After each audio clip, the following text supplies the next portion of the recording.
আসসালামু আলাইকুম। আশা করছি সবাই খুব ভালো আছেন। আজকে আমি যে রেসিপিটি দেখাবো এটা অনেকের ভীষণ পছন্দ, আমারও অনেক পছন্দ। মূলা দিয়ে পুঁটি মাছ। এটা গ্রাম বাংলার একটা ঐতিহ্যবাহী রান্না। আর এই রান্নাটা মাংসের স্বাদকেও ভুলিয়ে দেয়। যারা এখনও এই রান্নাটা খাননি, প্লিজ আমার রেসিপিটা ফলো করে আপনারা রান্না করে খেয়ে দেখতে পারেন। কথা দিচ্ছি নিরাশ হবেন না।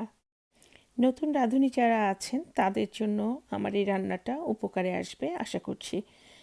আমি এই রান্নাটা করার জন্য এখানে কিছু পুঁটি মাছ নিয়েছি, 200 গ্রামের মতো হবে। আর মূলাটাকে গোল গোল করে কেটে নিয়েছি। পুঁটি মাছগুলোকে আমি হলুদ, মরিচ এবং লবণ দিয়ে একটু মাখিয়ে নিচ্ছি এবং এটাকে আমি খুব হালকা করে ভেজে নিব এপিঠ ওপিঠ, যাতে মাছটা একটু টাইট থাকে। যেহেতু পুঁটি মাছে কাটা থাকে অনেক, তো একটু হালকা করে ভেজে নিলে মাছটা ভাঙার সম্ভাবনা থাকবে না। এখানে হলুদ আর মরিচ নিয়েছিলাম আমি কোয়াটার চা চামচ পরিমাণ এবং লবণ স্বাদ মতো। খুব বেশি মশলার দরকার নেই মাছ ভাজার জন্য। শীতপ্রধান দেশ লন্ডনে সারা বছরই এরকম কচি মূলা পাওয়া যায় এবং এই মূলা শাকটাও কিন্তু অসম্ভব মজা। আমার একটা রেসিপি আছে মূলা শাকের, আপনারা দেখে নিতে পারেন। একটা হাঁড়িতে আমি 1.5 টেবিল চামচ পরিমাণ তেল দিয়ে দিচ্ছি আর সাথে একটা বড় সাইজের পেঁয়াজ কুচি, 4-5 কোষ রসুন, সেটাকে আমি কুচি করে নিয়েছি। আপনারা চাইলে 1 চা চামচ পরিমাণ রসুনের পেস্ট ইউজ করতে পারেন। সবজি যত কম মশলা দিয়ে রান্না করা যায় ততই ভালো, খেতেও মজা হয় এবং এটার খাদ্যগুণটাও নষ্ট হয় না। পেঁয়াজ আর রসুনটা একটু বাদামি কালার হয়েছে, তো আমি এখানে সামান্য করে একটু পানি দিয়ে দিচ্ছি, যাতে এই পানিটা দিয়ে মশলাটা কষানো হয়। চা চামচের 1 চামচ পরিমাণ হলুদের গুঁড়া, 1 চামচ পরিমাণ মরিচের গুঁড়া আর ধনিয়া এবং জিরা আধা চামচের চেয়েও একটু কম করে আমি দিয়ে দিচ্ছি। আর দিয়ে দিচ্ছি স্বাদ মতো লবণ। ভালো করে মশলাটা কষিয়ে নিচ্ছি যতক্ষণ পর্যন্ত তেলটা উপরে না ভেসে আসে। মূলার সাইজটা যদি একটু বড় হয় আপনারা মশলার প্রপোর্শনটা একটু বাড়িয়ে দিতে পারেন। আমার এখানে যেহেতু একদম কচি মূলা ছিল আমি একটু কম করেই দিয়েছি। দেখতে পাচ্ছেন মশলাটা কষানো হয়ে আসছে। এখন আমি মূলাগুলি অ্যাড করে দিচ্ছি এবং নেড়ে ছেড়ে 1 মিনিটের মতো আমি অল্প আঁচে 2-3 মিনিটের জন্য ঢেকে রাখবো, যাতে মূলার ভিতরে যে একটা পানি আছে ওইটা বের হয়ে আসে এবং ভালো মতো একটু মূলাটা কষানো হয়। আর এই ফাঁকে আমি মাছটাও ভেজে নিচ্ছি। খুব হালকা করে এপিঠ ওপিঠ ভেজে নিব, খুব বেশি ভাজবো না। খুব বেশি ভাজা মাছ আসলে সবজির সাথে ভালো লাগে না খেতে।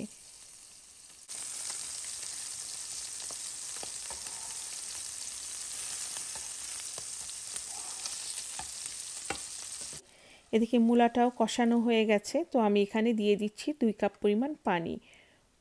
পানিটা আপনারা আপনাদের পছন্দ মতো দিতে পারেন। আমি যেহেতু একটু ঝোল রান্না করব, তো আমি এখানে 2 কাপ পরিমাণই দিয়েছি।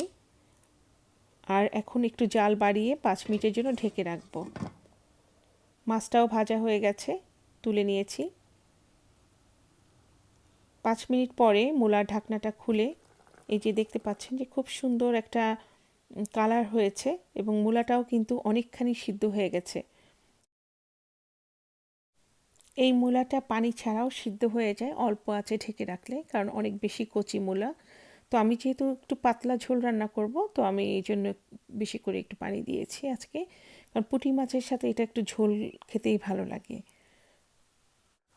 মূলাটা অনেকখানি হয়ে আসছে, তো আমি এখন মাছগুলিকে অ্যাড করছি। মাছগুলি যেহেতু অলরেডি অনেকখানি কুক হয়ে আছে ভাজার সময়, সো এই একটু লেটেই দিলাম যাতে মাছটা ভেঙেও না যায়। আলতো করে আমি এখন নেড়ে চেড়ে 2 মিনিটের জন্য ঢেকে রাখবো অল্প আছে।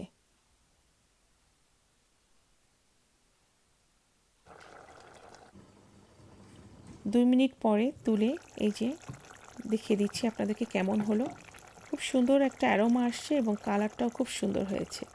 এখন আমি এখানে কাঁচামরিচ আর ধনিয়া পাতা অ্যাড করছি। কাঁচামরিচটা আপনারা আপনাদের স্বাদ মতোই দিবেন, কে কেমন ঝাল পছন্দ করেন। আমার কিন্তু চুলাটা অলরেডি বন্ধ হয়ে আছে, যেহেতু এটা ইলেকট্রিক কুকার, একটু এখনও তাপটা রয়ে গেছে। আর আমি কাঁচামরিচ ধনিয়া পাতা দেওয়ার পরে সাধারণত তরকারিটাকে আর জ্বালাই না, কারণ তাতে কালারটাও নষ্ট হয়ে যায় এবং যে ফ্লেভার একটা অ্যারোমাটাও নষ্ট হয়ে যায়।